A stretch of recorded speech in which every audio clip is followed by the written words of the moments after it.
y bienvenidos a una nueva sesión de literatura en la Fundación Caballero Bonal.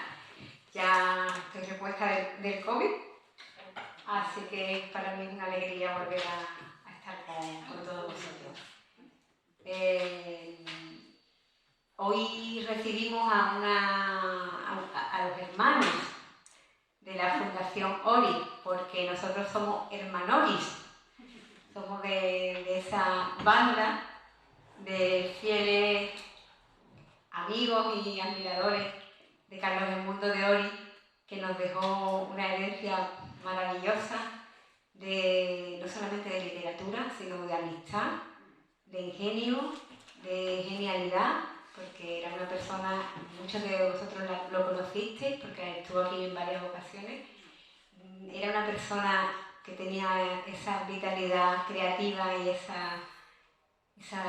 ese chorro de luz que le salía de dentro, y nos encanta que los aerolitos, que como sabéis es un invento de él realmente, es un género literario que se parece a algunos otros, se parece pues, a los aforismos, se parece un poco a las gallerías, se parece algunas veces a retales poéticos, pero es diferente, es diferente. La mano de Ori hacía que lo que él escribía fuese algo totalmente original y totalmente propio.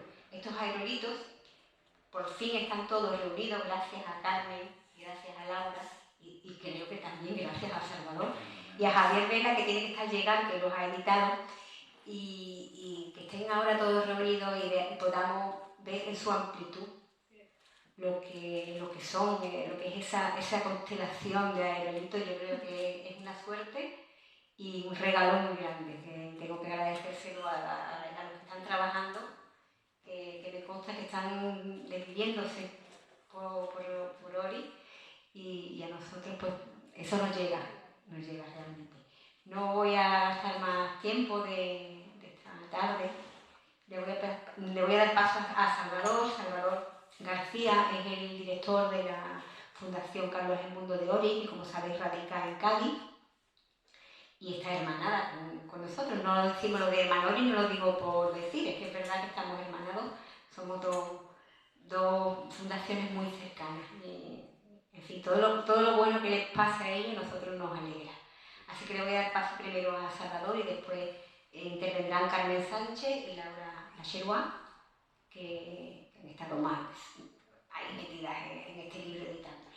Así que tienes la palabra, Salvador. Y saludo desde aquí a Javier Vela, que acaba de llegar, que te he mencionado como editor, y te he dado la gracia, pero en la distancia ahora te la doy. Muchas gracias, Pepa. Buenas tardes a todos, a todas. Lo que decía Pepa es verdad, lo más parecido que la Fundación Ori tiene a visitar la casa de un hermano es venir a la Fundación Caballero Bonal, por las líneas de trabajo que tienen, conviven entre sí, y por supuesto por el profundo respeto, por la profunda amistad y admiración que ambos se profesaban.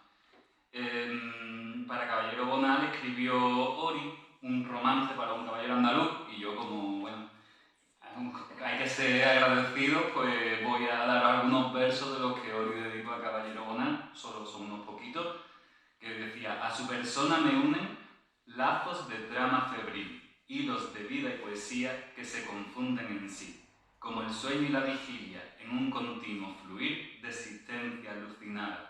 Eso es lo que decía Ori de Caballero Bonal, el romance, como le digo, mucho más largo. Y como recuerda Ignacio Garmendia, le damos las gracias por el prólogo tan estupendo que nos ha regalado para este libro. Caballero Bonal dijo que Ori era abanderado de la transgresión. Eso precisamente le ha costado, y cito a Nacho Garmendia, sufrir un efecto encasillador que parece que exime de leerlo, como si lo que pueden aportar sus libros se diera por sabido o superado.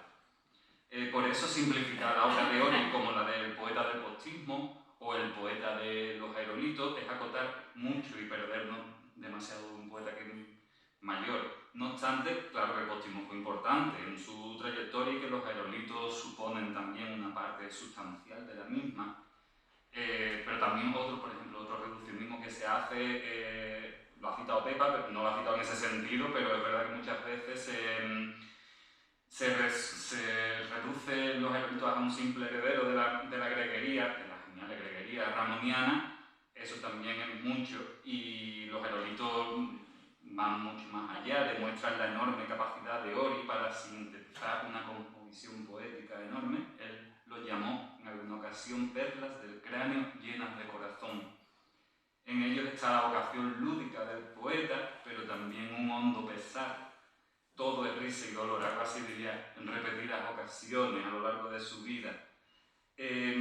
Categorizarlo resulta casi imposible. Nosotros, a medida que ellas han ido trabajando en el proceso de acopio de todos los aerolitos, hemos visto fácilmente cómo se podían hacer distintas categorías, pero es algo muy aproximado, es imposible. Y voy a dar algunas pistas. Hay un estudioso de la poesía de Ori, que es Jaume Pont, que es el mayor especialista que hay en la poesía de Ori. Él hizo varias categorías que coinciden, que son bastante propicias para empezar a enterarnos de qué son los aerolitos. Por ejemplo, coincidencias azarosas. A Ori le gustaba mucho este tipo de casos que encontraba, por ejemplo, en un periódico y lo anotaba y lo convertía en un aerolito. Uno sería: el 18 de febrero de 1844, un aviador inglés llamado Picard bombardea la cárcel de la picardía. También hay dualidades y confrontaciones, balanzas del conocimiento, el terror y la maravilla. Sistemas ternarios, muchas veces hacían mucho, sistemas ternarios, por ejemplo, decía, y ahora enumeraba. La locura, el niño, el sueño, expresionismo. Rimas extrañas, esto es muy divertido. Unamuno en un soneto rima Don Quijote con azote. O frases totem, sentencia. El bendito sea el hombre que recorre las calles riendo a carcajadas. Esto es muy bonito. Muertes ridículas, por ejemplo, como murió Murillo, pintando se cayó de un andamio. Yo creo que eso fue en Cádiz, por cierto. Paradojas, inmovilidad vibrante o metapoética. Este, por ejemplo, es de los inéditos que han conseguido recopilar Laura y Carmen, que dicen: un poema se hace con el delirio controlado.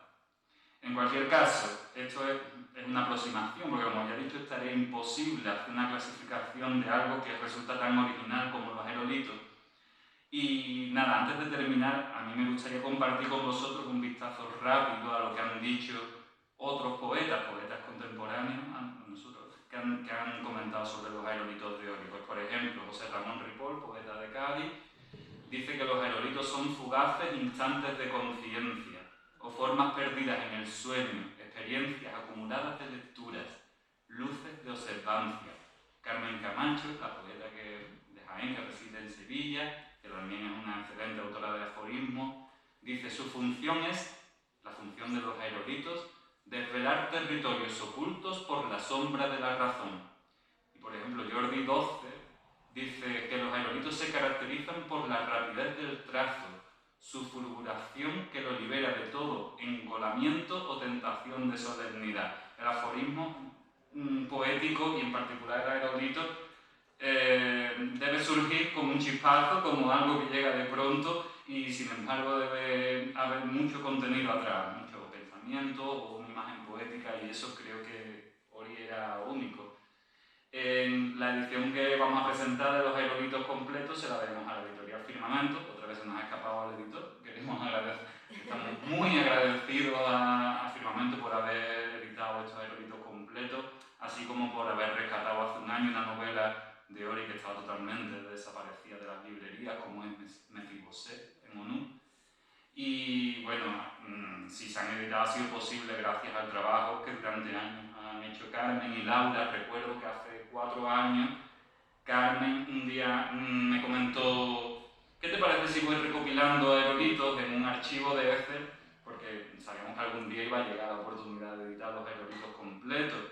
Y Carmen no tiene una formación filológica, pero es una persona con una formación, ¿no? Con una autoformación literaria alucinante. Entonces tiene una intuición poética descomunal y con mucho tacto ha sabido ir buscando donde había aerolitos, recopilarlo en Excel, como les digo, pero buscando en publicaciones de libros, de revistas. Y a ello se sumó Laura ha sido compañera de Carlos durante muchos años, y conoce perfectamente el proceso creativo de Carlos de Mundo de Ori porque lo ha compartido con él en la mesa y sabía la manera lúdica que tenía Carlos de abordar esto. Además, aparecieron cuatro libretas manuscritas por Carlos con aerolitos, de los que ya han depurado, han buscado cuáles eran inéditos de esas libretas y han salido 254, si no recuerdo mal, que se han incorporado a esta edición. Ya más allá no sabemos si algún día saldrán más aerolitos inéditos, pero es muy difícil y creemos que estos son los completos. Entonces, bueno, la ordenación del libro que ellas han hecho, como les he dicho, Laura trabajó mucho con Ori, no corresponde a nada académico, a un procedimiento filológico, sino que se han dejado llevar por la misma intuición que tenía Carlos cuando daba forma a los libros de Aerolito, de encontrar, de que el lector no se aburra, que encuentre el hallazgo, que encuentre la sorpresa, que se ría y de pronto se quede reflexionando un rato sobre qué es lo que dice ese aerolito, o que sienta un profundo pesar de pronto para volver a la carcajada. Y yo creo que lo han conseguido muy bien. Y nada, darles la enhorabuena y que ellas sean las que nos cuenten en qué consiste, cuál es la intrahistoria de la publicación de estos aerolitos completos.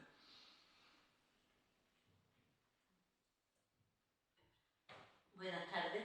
Muchas gracias primero a Pepa por invitarnos a hacer la presentación, a Salva porque nos pone la cara colorada cada vez que nos dice cosas, bueno, y a Javier por la edición tan preciosísima que ha hecho, bueno, y por el encargo también, porque claro, nosotros formamos un tándem muy, digamos que perfecto, porque mi formación, en el trabajo mío, yo hacía trabajos de auditoría. Entonces, el trabajo de recopilación, de confrontar, de comprobar, de ver qué es lo que era igual, qué es lo que era distinto, todo eso, o sea, es un trabajo muy específico en eso y después tenemos a Laura, que era la parte que ya sabía perfectamente cómo trabajaba Carlos, porque ha estado casi 40 años con él, y entonces conoce perfectamente la forma de trabajar de él y le ha ayudado muchas veces. Entonces, bueno, yo voy a decir más o menos, los aerolitos estaban en distintos libros, porque había 3 o 4 libros que él había editado, más algunos libros que eran antologías de Carlos, que tenían poesía, que tenían cuentos, que tenían aerolitos, después otras antologías de distintos autores con aforismos, entre los que también estaban incluidos los aerolitos. Había muchos aerolitos en revistas literarias, desde las más antiguas, que eran las de cuadernos de hispanoamericanos, que era donde se empezaron a publicar en España, porque el primer libro de aerolito se publicó en Francia en francés. Entonces, ese mismo libro después se publicó en España en cuadernos hispanoamericanos. Entonces, recopilar todo eso, ver, claro, muchas veces los aerolitos estaban repetidos. Y además, con el paso del tiempo, a lo mejor había, en las distintas ediciones los había modificado. Entonces teníamos que mirar que efectivamente, que un principio era así, después era distinto, pero que en esencia era el mismo aerolito, que no podíamos poner los dos. Entonces ha sido un trabajo,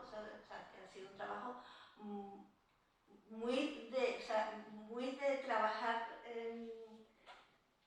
de auditoría, totalmente, ¿no? Y entonces, o sea, una vez que teníamos eso, pues ya empezamos ya a hacer ya lo que era la ordenación, que ya ahí dejo ahora a Laura, que cuenta además cómo era la forma de trabajar de Carlos y cómo además después, o sea, hemos estado las dos haciendo el mismo trabajo, o sea, y discutiendo, y algunas veces poníamos a Salva, mira Salva, ¿qué te parece? Que Laura dice esto, yo digo esto, ¿a ti qué te parece esto? Entonces, pues ha sido un poquito, lo hemos tenido de árbitro, algunas veces, ¿no?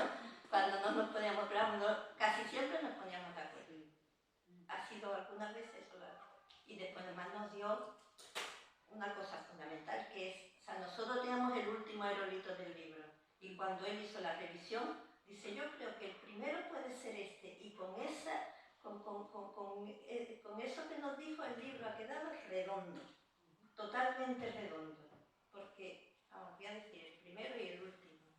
El primero que es el que nos recomendó es sin previo silencio, las palabras no suenan. Porque nosotros, el que hayamos dicho como último aerolito, es las palabras marchan hacia el silencio. Entonces se cierra el círculo. Así que, gracias por lo que Ahora me toca a mí. te toca. Buenas tardes y muchas gracias a todos por venir aquí a escuchar nuestra experiencia de aerolitos. Gracias al editor, a Firmamento, gracias a la Fundación, a Pepa, a Salva, a Carmen también y a Carlos por habernos ayudado, por haber escrito, ayudándonos a redactar y a elegir. Bueno, pues cómo Carlos encontraba un aerolito, o sea, que cómo trabajaba él. Es que yo no concibo esto como un trabajo.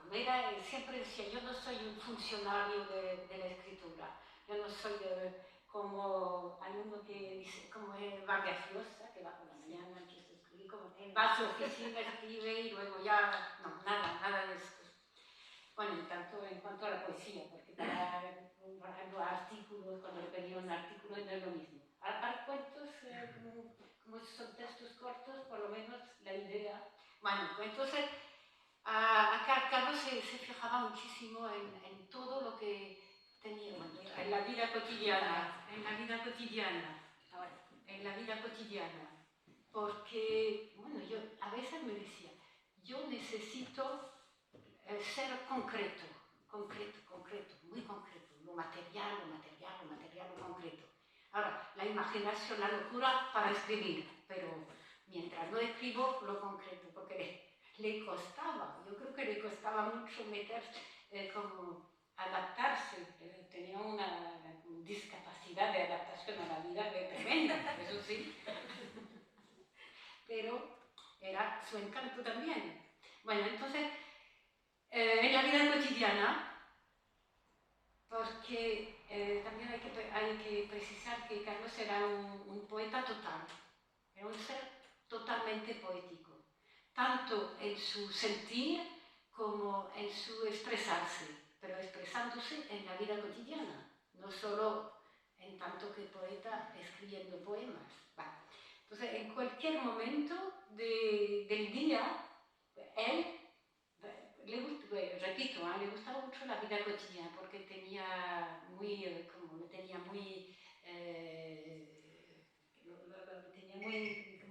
integrado toda la filosofía del budismo taoísta, que hay que concentrarse en la vida cotidiana para realmente, porque si se piensa, lo más importante, lo principal en la vida cotidiana, cómo estamos nosotros aquí, cómo sentimos, cómo percibimos. Entonces, a Carlos le gustaba mucho fregar platos. A mí me encanta fregar platos, siempre fregaba los platos.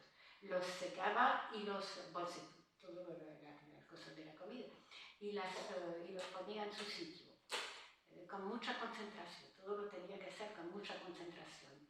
Bueno, por ejemplo, secando platos, y me decía, de pronto, mira, me ha venido un aerolito. Y entonces dejaba de secar los platos y era, Laura, apúntalo. A veces lo apuntaba, a veces él mismo iba a apuntarlo, porque había cuadernitos en cualquier sitio de la casa. Cuadernitos y siempre un bote lleno de bolígrafos y un reloj para ver la hora. Cuando apuntaba, no, eso después. También cuando siempre la cocina era importante, como para Marguerite Yourcenar, évidemment. Bueno, cuando yo preparaba la comida, entonces él estaba a mi lado y ponía la mesa y me decía, mira, creo que tengo una idea para un cuento. Mira, es la historia de, no sé, bueno, no puedo inventar yo ahora. También siempre cuando había un momento de relajamiento, cuando podía tener la mente libre, por ejemplo, pues, sí, en la vida cotidiana, mente libre porque te concentras en los quehaceres materiales. O cuando viajábamos, yo conducía el coche y él estaba a mi lado y siempre iba así, con cuadernito, siempre un cuadernito o en el bolsillo o en el, ¿cómo se llama? El sitio de la guantera. Sí, picadero. Sí, o aquí guantera. no, esa picadero se podía caer. Entonces, En la guantera. Sí, sí. O en la parte del bolsillo. de la puerta, sí. Bueno, entonces siempre tiene. Y entonces estaba silencioso, y veía que sacaba una cosita y empezaba a escribir, pero con a veces esa angustia que tenía haciendo así, y iba apuntando lo que le venía. Y yo seguía conduciendo, ¿no? Y de pronto me decía, mira, tengo 2 aerolitos, a ver qué te parece. Y me lo leía. A veces me gustaba, otras veces poco menos. Se lo decía, y bueno, eso lo vamos hay que trabajarlo, pero la idea no está mal. Así. Pues eso en el coche, porque me encantaba ir en coche, a dar paseos por el campo, en el norte de Francia, los pueblecitos, un pueblecito a 4 kilómetros de otro, y así me encantaba.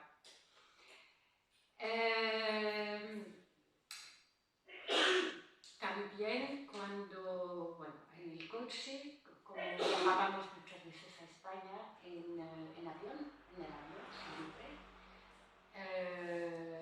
donde también cuando íbamos paseando a pie por el campo, cuando íbamos de paseo, siempre más bien por el campo que por la ciudad, mucho mejor, por el campo, por el bosque, al lado de un río, con los amigos, porque muchos amigos venían a vernos ahí en la casa que teníamos en el campo, donde vivíamos, y íbamos a dar un paseo por el río. Y cuando había amigos, muchas veces hablaba, pero se quedaba en silencio, y mirando, viendo así. Y también decía, tengo un verso. O cuando hablaba con otros, pues, lo que acabas de decir podría ser un verso. O hablando, porque hablaba se sentía inspirado hablando. Y decía, pues, después yo le decía, mira, lo que he dicho, bueno, lo vamos a apuntar, y lo utilizaba como verso o como aerolito, la prosa de otra historia, salvo para cuentos que decía, pues esto podría ser un cuento. Pues yo también te lo decía, mira, un cuento, ya, vale. Esto. Y después, cuando volvíamos a casa, ¿no? Ya en casa, los apuntaba en unos cuadernitos, en los cuadernos que hemos encontrado, que hemos copiado en gran parte, porque no hemos usado muchos aerolitos inéditos. Lo iba apuntando, pero como, y eso ya lo dijo un poco, en los papelitos, cualquier papelito, ponía también, y siempre llevaba un reloj, ponía la hora, y en los aerolitos, el día, la hora y el sitio, muchas veces. Y de los publicados también decía en qué sitio, y todo de colores distintos, todo. Por ejemplo, la fecha verde, el aerolito negro y los sitios donde había sido publicado, así, que era muy original. Bueno, entonces lo copiaba en estos cuadernos que tenemos, que nosotros, pues que yo he encontrado en casa y que traigo aquí, que estábamos súper contentos. Que hemos utilizado también para sí. Todos los inéditos los hemos sacado de esos cuadernos. Y después digo cómo organizaba después cuando iba a publicar un libro. Sí, pero es que yo estoy hablando del proceso, de todo el proceso, cómo le venían. Luego, entonces, esto los copiaba a mano en sus cuadernos especiales. Después de esto, cuando le pedían como un libro, como los aerolitos que publicaron Calambur, los de... Ediciones Libertarias. Sí, no, pero desde que tenemos el ordenador, desde César muy bien. Manrique. César Manrique y no sé quién es otro. Bueno, entonces yo escribía a ordenador, manejaba el ordenador y él ya venía con sus aerolitos copiados en los cuadernitos, en los cuadernos negros y me decía y me los dictaba. Pero necesitaba mi estímulo. O sea, había que decir cosas, que por la mañana eso estaba yo. O después de la, porque yo daba clases y volvía a casa y mira, hay que copiar aerolitos. Y me claro, bueno, pero no me dices nada, no opinas nada, no tienes... A veces le decía, pues muy bien. O, no, pero no de esta forma. Yo me animaba también y había entonces se creaba una simbiosis que me decía, y yo, pues decía, esto no me gusta, me parece un tópico. Pues sí tiene razón. Y él también, porque era crítico frente a su obra, era muy crítico, sí. Y nos reíamos mucho, tenía mucha ironía, nos insultábamos, pero riéndonos. Decía, mira, yo le decía a Plasma, mira, que eres un poeta cursi, esto no puede ser. Y lo pasábamos muy bien, de maravilla, de verdad. Y lo veíamos, lo leían, no me acuerdo cómo se llama. Una cosa también es que después de haber escrito, de haber copiado una o dos páginas, había que imprimirlos. Se imprimía y él otra vez los corregía y los veía. Bueno, y si había que corregir, se corregía una palabra que no le gustaba o transformaban. Y luego la clasificación, ¿cómo se ordenaban? Como has dicho tú, Carmen. Es decir, que buscando la sorpresa, ante todo, la sorpresa. La sorpresa, por ejemplo, uno que tenía gracia, después uno emotivo, que te haría una emoción, otro de una belleza también. O sea, que pasar de varios niveles de la emoción, de la conciencia del mundo, porque es como me ha dicho Salva, que una forma, no viene de Ripoll, es una forma de tomar conciencia del mundo. Y así lo pasaba muy bien. Pues con Carmen casi me ha pasado lo mismo, casi. Sí. A la hora de ordenar. Sí. Esto de querer, bueno, cuando se ordena, nosotras buscamos nuestras reacciones, porque no vamos a pensar, esto no me va a gustar al lector, no podemos, lo pusimos, esto nos sorprende después de y así, el libro entero. Y eso es lo que me gustó mucho de este trabajo. Bueno, y así que podemos leer, vamos a leer. Yo creo que hay que explicar que dentro del archivo de Ori es inmenso. Es uno de los archivos de autor probablemente que abarque más en Andalucía. Allí hay cartas de Rubén Darío, Juan Ramón Jiménez, o ¿cuál es? O Roberto Bolaño, por ejemplo. Hay un siglo de literatura hispanoamericana entero y entonces el personaje que tiene fama de excéntrico, de raro, de loco, de como quieran llamarlo, era como Laura estaba explicando, tremendamente riguroso con su trabajo, tremendamente ordenado hasta tal punto que anotaba la hora a la que se le había ocurrido un aerolito. Y cuando tú trabajas en el archivo de Carlos Edmundo de Ori, a veces da una sensación que da miedo. Hablaba Pepa del espíritu de Caballero Bonal sobrevolando, ¿no?, su archivo, su fundación con Ori pasa porque es que parece que te ha dejado las pistas en los manuscritos, que cuando tú necesitas una respuesta, de pronto a pie de página encuentras una nota donde te dice lo que tú estabas buscando. Entonces es verdad que asusta y que ellas lo han explicado muy bien. El personaje era tremendamente trabajado, tremendamente riguroso y todo lo subrayaba, cada cosa tenía un tono de color distinto, utilizaba polis verdes, rojos, negros, depende de lo que tuviera que subrayar. está todo subrayado en el archivo, es decir, que lo leía todo, lo devoraba todo, tenía una visión de la literatura.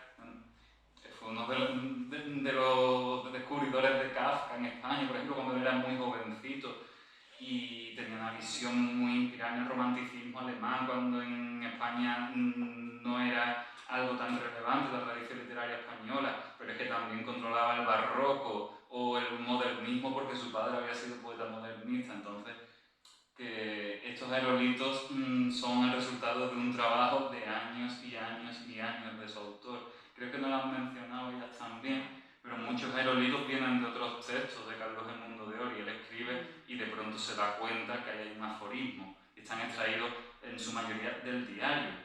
Ory escribió un diario desde los años 40 hasta 2004, donde hay que ser perseverante para llevarse todas esas décadas. De eso voy a decir una cosa, porque de los diarios solamente hemos puesto los aerolitos que después él ha publicado como aerolitos. Porque en los diarios hay muchísimos aerolitos, o sea, cosas que tú dices, tú es un aerolito. Pero como él no lo había definido nunca como tal, eso lo hemos respetado y no están incluidos en el libro. Y después otra cosa más, como lo guardara todo y como ha dicho Salva, ponía anotaciones, algunas veces no entendíamos su letra. Cuando estaba, o sea, porque además en muchos aerolitos son citas de otros autores que a él le gustaban, lo que sea. Pero claro, entre paréntesis, después de la cita, ponía la página y el libro en el que estaba esa cita. Entonces, como también tenemos en los fondos de la fundación toda su biblioteca, pues nos íbamos al libro y lo encontrábamos. Y entonces la palabra que no entendíamos, pues la copiábamos directamente del libro. O sea, es que era meticuloso al máximo, ¿verdad? Porque es que además tenía dentro del cuaderno un sobre y dentro del sobre un papelito doblado y dentro del papelito doblado un papelito con un aerolito y con la fecha además que lo había hecho. O sea, es que te pones a ver y es que no terminas nunca. O sea, nunca termina, porque además es que abres una caja cualquiera y dices, pero es que aquí hay para trabajar, para hacer 30 tesis doctorales en esta caja. O sea, porque es que es algo fuera de serie, vamos. O sea, yo no conozco a nadie tan meticuloso y que lo guardara absolutamente todo. Pero él también tenía miedo de perder los pies en la tierra. También por eso lo tenía que buscar. Sí, también las dos cosas. Bueno, pues empezamos a leer. Venga, empieza. La poesía es una mentira preciosa. Dice, lo que más me gusta en el mundo es el vendaval. El humor del humo. Dice, sin la duda no se llega a ninguna parte. Ahora voy a... Heinrich Wölfflin, crítico de arte suizo, concibió una historia del arte sin nombres. Dice, recordemos el dicho de Raymond Queneau. Dice, todas las demostraciones asegurando que 1 más 1 es igual a 2 no tienen en cuenta la velocidad del viento. La cara del gato es una joya. Dice, la presunta injusticia de Dios creando guapos y feos. Me emborracho de angustia. Aprender a ser colectivo, a ser anónimo. Ningún papá vio a Dios. Dice, Génesis 3:21. Y Jehová Dios hizo al hombre y a su mujer túnicas de pieles y vistiólos. Dios precursor de los sastres. Pienso con las yemas de los dedos. Dice, el grito sale de los dientes, el suspiro de los pulmones, el silencio de los ojos. Visiones existenciales paroxísticas. Tríptico de Faulkner. Respiración, placer y tinieblas. Díptico de León Blois. Dios y el papel higiénico. Sueño, palabra que sueña.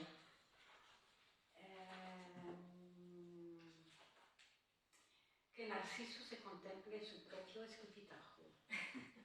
Dice, poeta significa tener memoria. Si Dios no existe, no se lo perdono.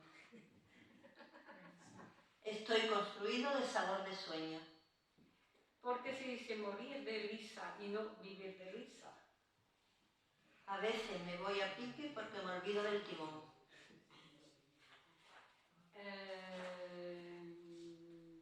Las calles de la vida, las avenidas de la muerte. Cada vez somos menos los hombres que no somos nada.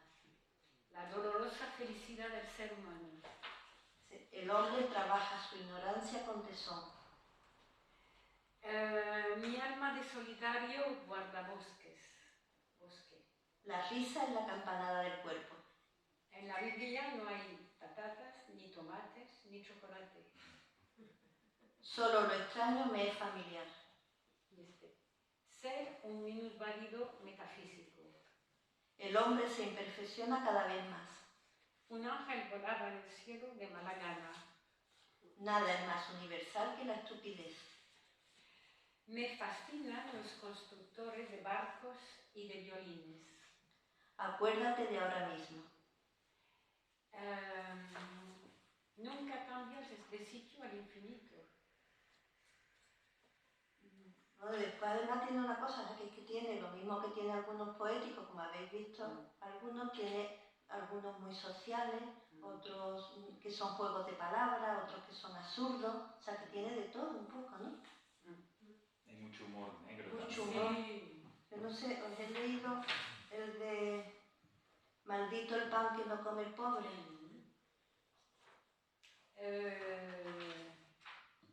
A veces me aterciopelo.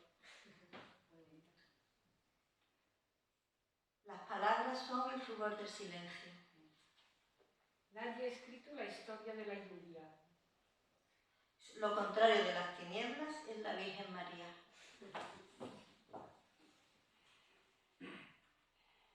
Acuérdate de ahora mismo. Dice, lo contrario del agua es la sed. La almohada es la flauta del sueño. Este es uno de juego de palabras. El cónsul consulta al sultán. Llamar de usted a un árbol. Todos los muertos se van del mundo dejando su nueva dirección en las lápidas. Fi git, que eso está en francés, pero tú no lo... Aquí ya sé, o sea que te dicen... La sinceridad bruta del viento. La esencia son los cabellos que el hombre convertirá en algas cuando se hundan en el mar. Y llueve, luego existo. Los ojos lapislazules de Dios. No se llora ni se ríe razonablemente. Entre la fruta admiro al plátano y al higo.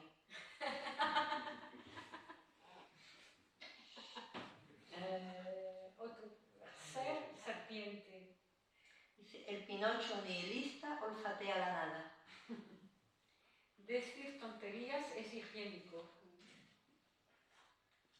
La fórmula del agua H2O no quita la sed, ni quita el hambre la palabra pan.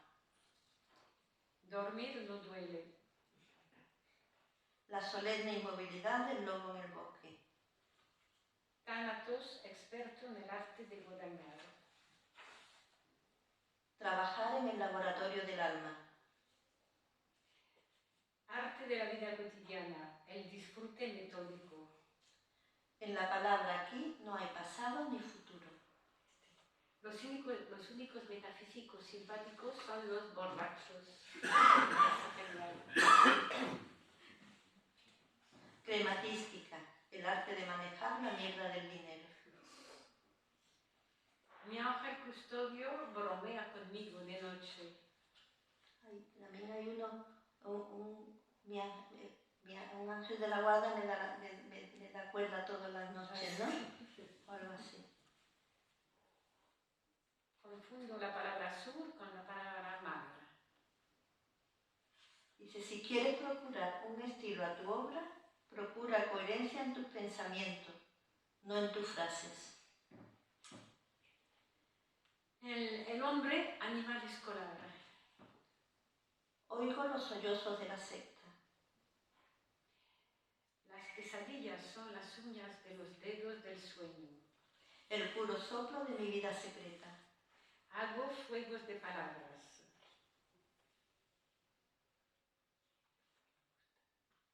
Érase una vez un cuentista oriental mudo. El viento es Dios que pasa bailando. Lo contrario de un bulldozer es un piano. Vegeto en el infinito. El artista sabe que la belleza fracasa. El silencio es políglota. Me río demasiado. Los hijos del hombre gracias a la mujer. El silencio simpático de la madera.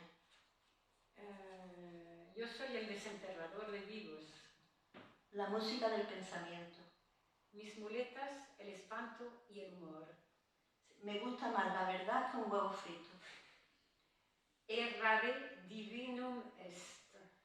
Todo poema es imposible. La risa es el sexo del alma. No hay cosa más negra que un papel blanco.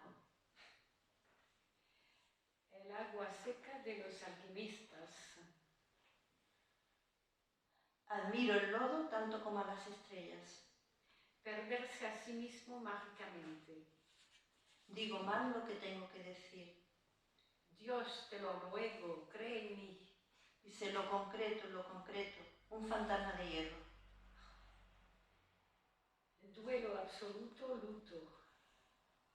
Inventa tu familia. Otro escatológico. Antonin Artaud dijo, lo importante no es ser, sino hacer caca. No comprendas nada, siente todo. ¿A quién rezan los locos? La única solución potable, tirarse al agua. Los que odian la muerte, la poesía.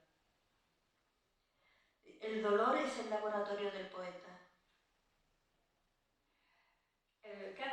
Cada día y cada noche nos convertimos en abre ojos y cierra ojos.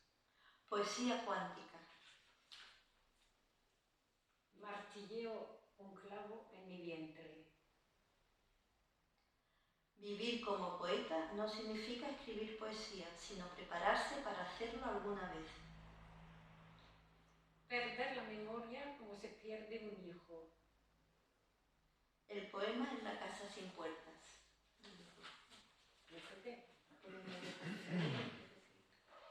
Que tenemos que arriba regalar. ¿Qué? Que tenemos que regalar. Para regalar, sí. Ahí para regalar.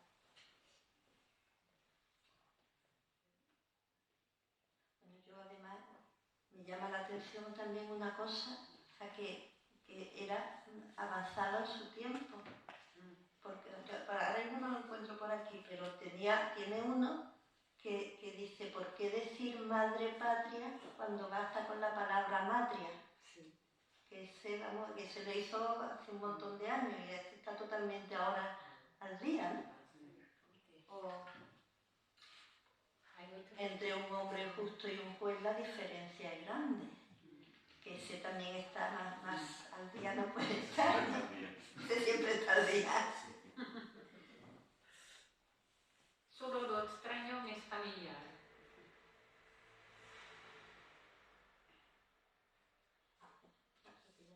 Sí, ya ahora les regalamos a todos los que están aquí un marcapáginas con un aerolito. Y este libro no es para leérselo del tirón, este libro es para comprarle la mesilla de noche. Y tenerlo de libro de cabecera, leer unos cuantos, además salteado, dejarlo en la mesilla y al día siguiente leer otros poquitos, porque además es que ya te digo que es una preciosidad de libro. Y algo, No porque lo hayamos hecho nosotros. y algo que le encantaría a él, porque él se tomaba muy en serio el juego, lo lúdico, para él era una forma de conocimiento. Me acuerdo que alguna vez que ha estado aquí han lanzado una palabra al aire para hacer una especie de juego de palabras, quién le seguía, Entonces yo creo que el ver qué aerolito te toca y qué te está diciendo Carlos Edmundo de Ori a ti, y qué es lo que en concreto y qué es lo que está buscando de ti y cómo le vas a contestar. Ese juego serio, lo más serio del mundo, igual que hace hacían los vanguardistas y el 27, ¿no? Que se tomaban lo lúdico como una forma de conocimiento, una forma de análisis. A él le encantaría, entonces yo creo que este regalo que nos trae Laura, Salvador y Carmen de Aloritos de cada mundo de Ori, para que cada uno nos llevemos uno y él nos diga algo a cada uno de nosotros. Eso lo tenía yo cogido para verlo. Pues creo que será una bonita manera de acordarnos de él y de los que hemos tenido la suerte de conocerlo y de escucharlo y de jugar a estos juegos con él, volver a repetirlo de alguna manera y recuperar su memoria también de ese modo. Así que yo doy las gracias a los tres por haber estado aquí y por habernos devuelto a nuestro hermano del mundo de Ori y bueno, volver otra vez a esa memoria de lo que él dijo esos días que estuvo aquí y de cómo nos iluminaba, porque era un ser de luz. Yo creo que le ponía luz a todo lo que hacía, a todo lo que decía, a todo lo que te preguntaba, te hacía plantearte cosas, te hacía unas preguntas que te volvían del revés. Y te decía, pero ¿por qué me dice esto? Y al cabo del tiempo, era por esto. Siempre tenía, él nunca cosía sin, ¿cómo se llama? No daba puntadas sin hilo. Él siempre cuando decía algo, llevaba una segunda intención normalmente creativa, filosófica y intelectual, porque a mí me parecía una de las personas más inteligentes y más enriquecedoras que he conocido. Y me encanta que lo hayáis devuelto aquí a este sitio y que esté aquí ahora pues, en comunicación con su amigo José Manuel Caballero, ¿verdad? A su caballero. Se llevaba muy bien. El magnífico, el caballero magnífico. Pues muchísimas gracias, como siempre, gracias por regalarnos vuestra presencia y que sigamos trabajando